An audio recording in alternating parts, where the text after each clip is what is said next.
Hello, this is Max. Humanity disappeared, and two sisters survive in an abandoned city, hiding from zombies.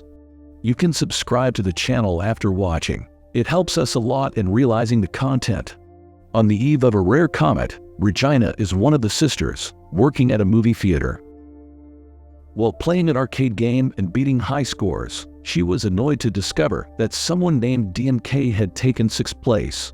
Her boss, Mel, told her to get back to work, even though Regina disliked it because patrons would throw candies at her. Reluctantly, she returned to work.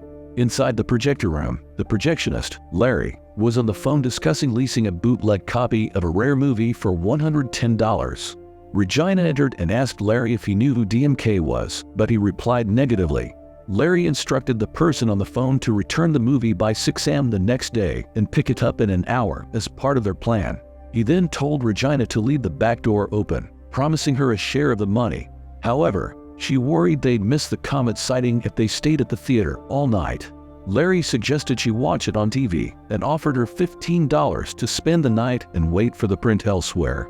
Meanwhile, Regina's sister, Samantha, was watching TV at home when the phone rang. She answered and reported that their stepmother, Doris, had been busy with preparations for a comet party. Regina asked Samantha to tell Doris that she'd be in the observatory with her science class to watch the comet. However, Doris insisted that Regina should go home after work and watch the comet from there. After hanging up, Samantha commented on Doris's affair with another man, leading to an argument. Doris slapped Samantha, who retaliated, but the stepmother punched her, knocking her onto the TV. Later, at the comet party, strange thunder and lightning illuminated the night sky, captivating everyone in attendance. Meanwhile, in the lecture room, Regina and Larry secluded themselves for fear of being caught. As the sky outside flashed red, they were unaware of the impending events. The following day, a red-tinted mist covered the sky, with dusty clouds littering the streets. Automatic sprinklers turned on as the city woke up without its residents in sight. In the projection booth, Regina woke up to find Larry in a panic about the film. She assured him they were just running late, but as Larry prepared to leave, he heard someone at the door. Assuming it was the person with the film, he was shocked to find a zombie instead. Larry got scared. The zombie hit him with a wrench and he passed out. Back at the theater, Regina was at the arcade machine, surpassing DMK's high score. She reached for some candy over the counter and propped a trash bin against the front theater door to hold it open. When she stepped outside, she noticed discarded clothes on the street and the red mist covering the sky, mistaking it for bad smog. Suddenly, the door closed, locking her out of the theater. She tried the alley's back door, but it was also locked. Then, she found Larry's motorcycle keys on the ground, along with a bloodied wrench. Regina headed toward Larry's bike, but was startled by a noise and turned to find the same zombie that had killed Larry. She reacted quickly, striking the zombie and managing to get to the bike. After a brief encounter, Regina escaped on the motorcycle and explored the abandoned city, finding only discarded clothes everywhere. When she returned home and called out to Samantha and Doris, no one answered. Slowly making her way upstairs and calling for Samantha, she accidentally bumped into her sister, startling them both. Samantha initially believed it was a joke, but Regina forcibly showed her the evidence outside. Only clothes and dust remained. Samantha realized it was Saturday morning, yet there were no children playing outside. As they argued, they heard a live DJ on the radio, indicating that someone else might still be out there. They got into a car and headed to the radio station, but they discovered it was automated. Suddenly, a man named Hector appeared with a gun, instructing Samantha to step into the light. Regina realized that Hector had witnessed a similar situation with zombies, leading to the death of his companion. Hector's arrival made Regina sick, and she ran to the bathroom. Hector followed her, introduced himself, and suggested they stick together. Regina opened up about Samantha's hope of rescue by their father. Hector began to believe Samantha might be right. Meanwhile, Samantha started a broadcast at the DJ booth, asking if anyone else was out there and taking song requests. To her surprise, the phone rang. Meanwhile, Regina shared with Hector that she knew where automatic weapons were stored. Unexpectedly, Samantha barged in, letting them know that someone had called, and they all rushed back to the DJ booth. Hector picked up the phone, but there was no one on the other end. The two sisters began questioning Samantha about what the caller had said. but all she could remember was that they mentioned being in the desert at a research facility. As they argued, unknowingly, their conversation was broadcast over the radio, and a group of scientists listened in. The research personnel discussed bringing the survivors into their facility, but Audrey White, one of the scientists, opposed the idea. She argued that they didn't have enough data to make such decisions, but Dr. Carter, the leader of the group, decided otherwise. Back on the road, Samantha took a car for a ride and was surprised to see two cops behind her. She pulled over, only to discover that they were zombie cops. They grabbed her with their bloodied hands, trying to pull her out of the car. Samantha fought back fervently but woke up relieved that it had all been a bad dream. She went to the bathroom to freshen up, but was startled again, this time by a zombie cop. Terrified, she screamed as it grabbed her from behind. Samantha woke up screaming and terrified, and a panicked Hector rushed into the room, asking Regina if everything was fine. As she comforted her sister, later on, Hector told Regina that he needed to check on his family in San Diego. Regina shared that it had mostly been her and Samantha since their dad went off to fight in a war. Curious, Hector brought up Larry, the guy Regina had mentioned earlier. She clarified that they weren't in a serious relationship and pleaded with Hector not to go to San Diego. He insisted that he had to, but promised to have dinner with her once he returned. The following day, Samantha used a car for target practice, but the gun jammed. She walked away frustrated, and Regina followed. Samantha asked if Regina had been with Hector the previous night, surprising her older sister. Regina asked if that's what had been bothering Samantha, and her younger sister replied that Regina always got all the attention from men. Realizing the silliness of their argument, the sisters laughed it off. In San Diego, Hector arrived home and heard music coming from the house, giving him hope. He rushed inside and called out to his mother, but there was no one home. He began collecting family mementos in a pillowcase but stopped when he heard something nearby. Alarmed, he pulled out his gun and heard growling from the front door. As he opened the door, he saw a zombie boy and warned that he was armed. The boy rushed in, and Hector hesitated to shoot but ultimately ran away, escaping through a window. Back at the research facility, Audrey records the infection rate and realizes she's losing memories. Dr. Carter enters and informs her about incoming survivors and asks when the blood test will be ready. He suggests that she goes to Los Angeles to conduct tests in the field, and she agrees, noting it aligns with the majority's preference. Seeing Audrey's disapproval, Dr. Carter questions her about her disagreement with the decisions. She responds by saying that bringing in survivors wasn't part of the original plan. As they reach the helipad, Audrey witnesses 6 children in the vicinity. Meanwhile, back in the city, Samantha asks her sister, Regina, for clean clothes due to developing rashes. Samantha also inquires about Regina's opinion on Hector, to which Regina replies that he's nice. Samantha then talks about her crush and best friend, but she quickly shifts the conversation to her rashes and the desire to go home and change. Regina suggests they visit a department store and try on different outfits, accessories, and makeup. Unbeknownst to them, they are being observed from a control room. A man monitors them through security cameras and instructs 3 armed men to act.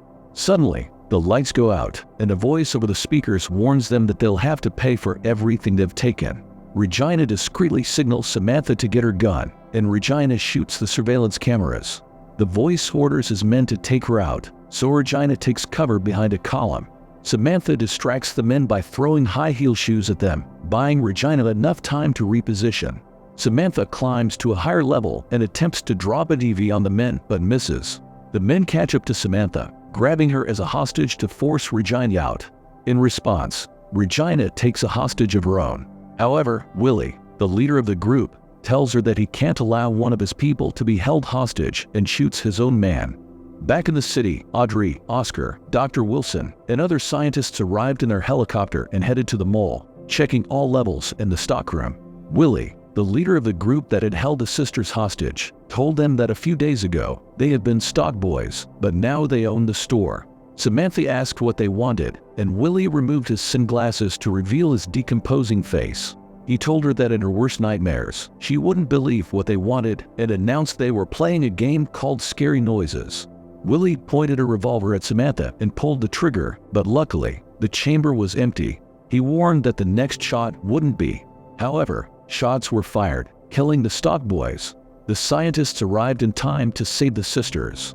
After examining Samantha's rash, they decided not to bring her to the facility. Audrey volunteered to stay behind with Samantha to wait for Hector. Audrey suggested they wait for Hector to return, and Regina was taken to the facility on a helicopter. Back in the stockroom, Audrey told Samantha she would give her something for her rash, and Samantha mentioned that she got them when she was nervous. Audrey injected her, and Samantha continued to ask questions. Suddenly, Audrey abruptly stopped talking, seemingly dozing off. Oscar believed Samantha was dead and asked if that was it. Audrey replied, asking if she should have just shot Samantha. Oscar, relieved that the girl's death was painless, suggested they go. Audrey told him that he was right about the condition progressing, but instead of weeks, they now had hours. She admitted that she didn't want to bring anyone else back to the facility. Hearing this, Oscar slowly reached for his weapon. Seeing his reaction, Audrey asked if he thought she was going to shoot him, making Oscar nervously laugh. However, she shot him anyway. Meanwhile, Hector, dressed in a Santa suit, headed back to the radio station.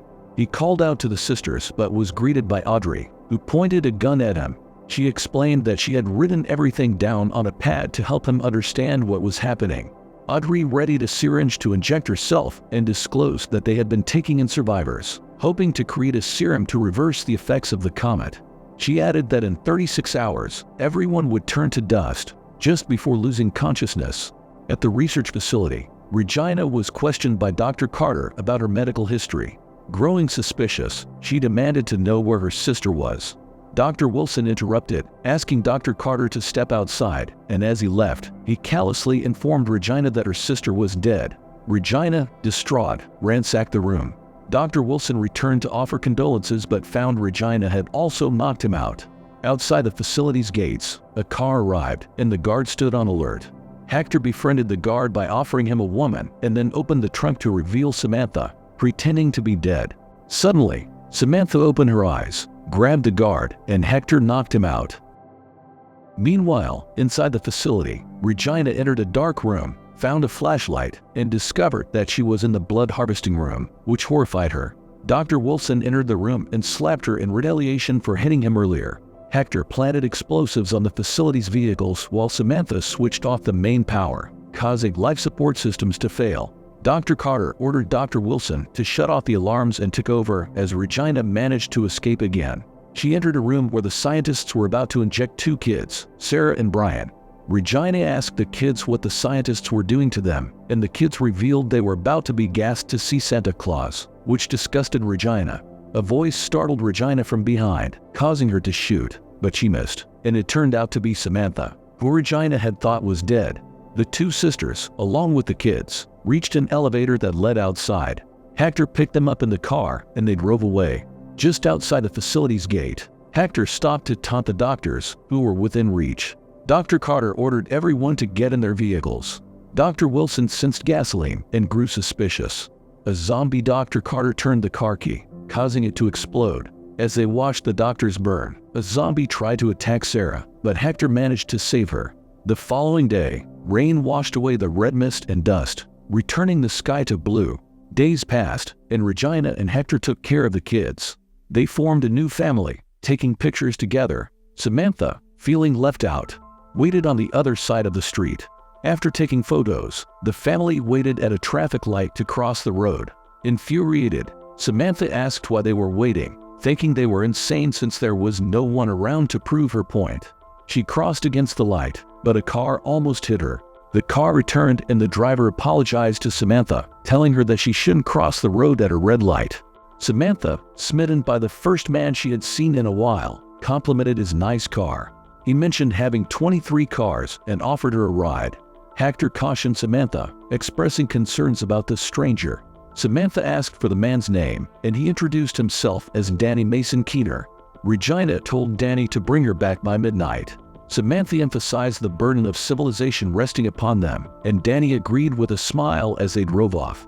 Danny's car had a license plate that spelled out DMK. If you are interested in such films, please proceed to the next video on the screen, and also share your thoughts about this film in the comments. Give us a like and subscribe. Goodbye.